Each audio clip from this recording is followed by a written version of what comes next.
കൊല്ലം ചടയമംഗലത്ത് അർദ്ധരാത്രിയിൽ വൻതോതിൽ നിരോധിത ലഹരി മരുന്ന് വേട്ട. ആഡംബര കാറുകളിൽ കറങ്ങി നടന്ന ലഹരി കച്ചവടം നടത്തുന്ന നിലമേൽ സ്വദേശികളെ അറസ്റ്റ് ചെയ്തു. നിലമേൽ സ്വദേശികളായ മുഹമ്മദ് യാസിർ, റാഫി എന്നിവരെയാണ് പിടികൂടി.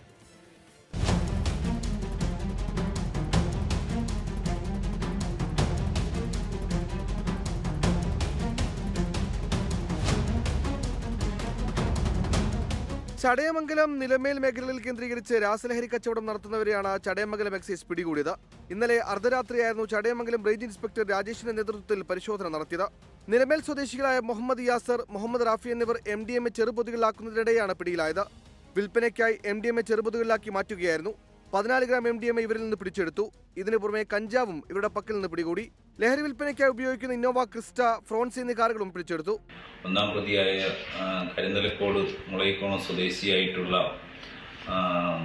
മുഹമ്മദ് യാസിർ, അത് രണ്ടാം പ്രതി വട്ടാക്കത്തി റാഫി എന്നറിയപ്പെടുന്ന മുഹമ്മദ് റാഫി എന്നിവരെയാണ് പിടികൂടിയത്. 14.2 ഗ്രാം MDMAയും കഞ്ചാവും 170 ഗ്രാം കഞ്ചാവും ഇവരിൽ നിന്ന് പിടിച്ചെടുക്കുകയുണ്ടായി. ബംഗളൂരിൽ നിന്നാണ് ഇവർ വൻതോതിൽ രാസലഹരി നിലമേൽ പ്രദേശത്തേക്ക് എത്തിക്കുന്നത്. സ്കൂൾ കോളേജ് വിദ്യാർത്ഥികളെ ലക്ഷ്യമിട്ടാണ് ലഹരി കച്ചവടം. കോടതിയിൽ ഹാജരാക്കിയ പ്രതികളെ റിമാൻഡ് ചെയ്തു. 24 കൊട്ടാരക്കര.